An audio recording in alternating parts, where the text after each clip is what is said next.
Hello everyone, আসসালামু আলাইকুম। Welcome to my new video. রোজা উপলক্ষে রোজার আগের দিন আমরা কি করলাম তাই নিয়ে থাকবে আজকের ভিডিওটি। আমি গিয়েছিলাম প্রথমে নানু বাড়িতে, সেখান থেকে যে শুকনো গাঁদা ফুলের চারা নিয়ে আসলাম, যেগুলোকে আমরা বীজ হিসাবে ব্যবহার করব। তারপর সকালবেলা ঘুম থেকে উঠে আমার প্রথম কাজ থাকে ছাদে যাওয়া, কবুতরকে খেতে দেওয়া এবং তার সাথে আগের দিন রাতের যে শুকনো কাপড়গুলো থাকে বা ভিজা কাপড়গুলো থাকে সেগুলো রোদে দেওয়া। তো একটা একটা করে আমি সব কাপড়গুলো রোদে দিয়ে দিলাম। সকালের আবহাওয়াটা অনেক ভালোই লাগে, তাই না? এই তো বেডশিট ছিল, সাথে সব কিছু রোদে দিয়ে দিলাম। এই তো কার কার বাড়িতে কবুতর আছে বা কে কে কবুতর শখ করে পালেন। এই তো এখানে কবুতরকে আমি খেতে দিয়ে দিলাম। কবুতরের পানি ছিল না, সে পানিও দিয়ে দিলাম। ও কেউ আবার আমাদের পানির পাত্রটা দেখে জাজ করেন না প্লিজ। এটা যেহেতু কবুতরকে খেতে দেওয়া হয় আর ছাদেই থাকে, এ কারণে পানি জমা থাকতে থাকতে এরকম হয়ে গিয়েছে। শীতের একটা আমেজ গাছগাছালির দিকে তাকালেই দেখা যায়। এতেও আমাদের শিমুল গাছে তো ফুল ফুটে রয়েছে। আমাদের ছাদে আমার কিছু অ্যালোভেরা গাছ আছে, অযত্নে অবহেলায় গাছগুলোর বেহাল অবস্থা। কালকে থেকে যেহেতু রমজান মাস, রেগুলার কাজ কম থাকবে, তাই একটু ফুল গাছের যত্ন নিতে হবে। এরপর আমি মামা বাড়ি থেকে যে ফুলের চারাগুলো আনছিল বা বীজগুলা, সেগুলো একটু রোদে দিয়ে দিলাম। এগুলো আমি বীজ হিসাবে ব্যবহার করব। গাঁদা ফুল কার কার পছন্দ? গাঁদা ফুল বাড়ির সামনে লাগানো থাকলে বাড়ির সৌন্দর্য কিন্তু দ্বিগুণ হয়ে যায়, আরও বেশি ভালো লাগে, বাড়ির সৌন্দর্যটাকে অনেক গুণ বাড়িয়ে দেয়। এরপর আমি রুমে চলে আসলাম। আর সকালবেলা বিছনা পাটি গোছানো তো সবার একদম মাস্ট, একটা কমন একটা কাজ। এবার আমি দেখতেই পাচ্ছেন বিছনাটার অবস্থা একদম জঘন্য, যেহেতু এখন পর্যন্ত গোছানো হয়নি সকালে ঘুম থেকে ওঠার পর। এই তো আমি ঠিকঠাক করে সুন্দর করে আমার বেডশিটটাকে বিছিয়ে নিলাম এবং কাঁথা কম্বল ভাঁজ করে ফেললাম। কে কে কম্বল ধোয়া নিয়ে এখন পর্যন্ত প্যারায় আছো? তারপর এই তো বাহিরে আমাদের অনেক কাজ ছিল, যেহেতু কালকেই রোজা, এইসব অনেক কাজ করতে হবে। আমাদের লেবু গাছের গোড়ায় মাটি দিয়ে দিলাম। রমজানের সিজনে কিন্তু লেবুর অনেক কড়া দাম থাকে ভাই, পাওয়াই তো যাচ্ছে না লেবু। মাশাল্লাহ, আলহামদুলিল্লাহ, মাশাল্লাহ বলে দিবেন সবাই, আমাদের কাছে কিন্তু অনেক বেশি লেবু হয়েছে। এরপর আমি রুমে চলে আসলাম। আজকে অনেক ধোয়াধুয়ি আছে, আমি পর্দাগুলো নামিয়ে নিলাম, জানালার দরজার সবগুলো পর্দা এখন ধুবো। পর্দাগুলো নামিয়ে নিয়ে আমি জানালাটাকে ভালোভাবে পরিষ্কার করে ফেলবো, যেহেতু অনেক দিন করা হয় না, আর রোজা টানা 1 মাস তো কোনো কাজ করাই হবে না তাই টুকটাক করে সব কিছুই গুছিয়ে নিচ্ছিলাম। এই তো আমার একটা একটা করে সবগুলো জানালা পরিষ্কার করা শেষ। জানালাগুলো পরিষ্কার করা শেষ করে বাহিরে গেলাম, যেহেতু আমাদের সামনে ইফতার আছে, 4 রমজানে আমাদের ইফতারি দিতে হবে। তো আজকে এই মুরগি কিনে নিয়ে আসা হলো। রোজার মধ্যে মুরগি কাটাকাটির থেকে এমনি আজকে কেটে রাখলে একটু সুবিধা হবে। তো মুরগিটা জবাই দিয়ে আমি আবার ঘরে চলে আসলাম। আমার জন্য তো গাইস একটা সারপ্রাইজ অপেক্ষা করতেছে। শুধু সারপ্রাইজটা আমি একা কেন দেখবো, চলুন আপনাদেরকেও দেখাই। টানটানা, হট এ সারপ্রাইজ, তাই না? আমাদের ডিপ ফ্রিজটা আম্মু 3-4 দিন আগে বন্ধ করে রেখেছিল, কিন্তু পরিষ্কার করার কথা একটুও মনে ছিল না। দেখতেই পাচ্ছেন পানি জমে দুর্গন্ধ মারাত্মক। মিনিমাম আমি কম করে হলেও 10 থেকে 12 বার ডিটারজেন্ট দিয়ে ভালোভাবে ধুয়েছি।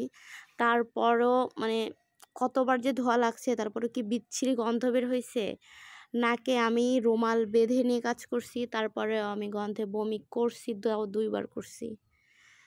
জঘন্য বিচ্ছিরি একটা দুর্গন্ধ ছিল। এই তো আমি প্রথমে পানি দিয়ে ধুয়েছি 3-4 বার, তারপরে আবার ডিটারজেন্টে ধুয়েছি অনেকবার। তারপরে চলে আসলাম, সিঙ্ক ভর্তি 1 গামলা থালাবাটি রয়েছে, যেগুলো ধুইতে হবে। কাজে এরা শেষ নেই, সিরিয়াল দিয়ে একটার পর একটা একটার পর একটা। এরপর বোতলগুলো আমি পরিষ্কার করে নিচ্ছিলাম, ময়লা ভর্তি হয়ে গেছে বোতলেই। তো বোতলগুলো আমার প্রায় পরিষ্কার করা শেষ। তারপর থালাবাটিগুলো আমার ধোয়া হয়ে গেল। এই যে থালাবাটি রাখার একটা দেখতে পাচ্ছেন, এটা কিন্তু একটা সাইকেলের ঝুড়ি, যেটাকে আমরা থালাবাটি পানি ঝরার জন্য ব্যবহার করতেছে। এটাও কিন্তু আমাদের কেনা না, এটাও অন্য একটা কাজের জিনিস, এটা এইখানে সুন্দর মতো ব্যবহার করে ফেলেছি। এরপর আমি মশলাটা নামিয়ে নিলাম, কারণ দুপুরে রান্নাবান্না করতে হবে। আজকে যেহেতু অনেক কাজ করছি, তাই একটু দুপুরে শর্টকাট রান্না করব আর কি। এই তো পানির বোতলটা আমি এখানে ভিজিয়ে রেখে দিলাম। তারপর আবার আমি একটু ফুলের চারাগুলোকে একটু নাড়ানাড়ি করে দিচ্ছিলাম, কারণ এগুলো শুকানোটা অনেক বেশি প্রয়োজন। আমি কাল পরশুই চারা দিব। এই দেখুন আমার তেঁতুল, পাকা পাকা তেঁতুল যেগুলো আব্বু নিয়ে আসছিল সেগুলো তো রোদ্রে দেওয়া মাস্ট। এরপর আমি পর্দাগুলোকে ধুয়ে ভালোভাবে ছাদে দিয়ে দিলাম রোদে শুকাতে, এবং সকালে যা যা নেড়ে দিয়ে গেছিলাম যে সে কাপড়গুলো শুকিয়ে গিয়েছিল সেগুলো ছাদ থেকে নামিয়ে নিয়ে নিচে চলে গেলাম।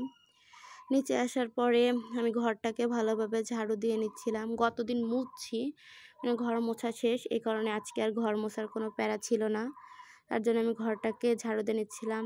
আরেকটা সারপ্রাইজ দেখুন, মেশিনের ওপর যতগুলো কাপড় দেখতেছেন সবগুলাই কিন্তু হিজাবের কাপড়। এগুলো প্রত্যেকটা আজকে বানিয়ে দিতে হবে, কারণ আজকে যেহেতু তারাবির নামাজ, সবাই নামাজ পড়তে যাবে, এই কারণে। এরপর এই তো মুরগিটা কাটাকাটি করে নিলাম। মুরগিটা কাটা কমপ্লিট। এই যে সব মুরগি না, যেহেতু 7-8 কেজি মতো মুরগি ছিল, এইখানে অর্ধেকটা আর আম্মুর কাছে অর্ধেকটা, বাহিরে আম্মু অর্ধেকটা পরিষ্কার করতেছে। আমি 3টা করে রান্নাঘরে চলে আসছি। আজকে একটু শর্টকাট রান্না করব, খিচুড়ি রান্না করব, যেহেতু আজকে রাতে রান্না করতে হবে, এই কারণে একটু দুপুরের জন্য শুধুমাত্র একটু শর্টকাট মুরগির মাংস দিয়ে একটু ভুনা খিচুড়ি করতেছিলাম। খিচুড়িটা আমাদের কম বেশি সবার পছন্দ, এই কারণে আমাদের সমস্যা হয় না। এবার আবার দেখলাম মশলা প্লেট খালি, মশলা নেই, যেহেতু কালকে থেকে রোজা, মশলা তো অবশ্যই লাগবে। এ ফাঁকে আমি রান্না বসিয়ে দিয়ে রসুন বের করে নিলাম এবং আদা ফ্রিজ থেকে বের করে নিলাম, যেগুলো এখন আমি আদা রসুন ব্লেন্ড করব। আদা রসুন ব্লেন্ড করতে দিয়ে আমি ছাদে গিয়েছিলাম, কাপড়গুলো রান্না আমার শেষ।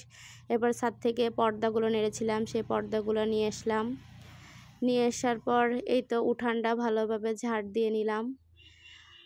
উঠান বাড়ি ঝাড় দিয়ে পরিষ্কার করা শেষ আমার, প্রায় সব কাজগুলো কমপ্লিট।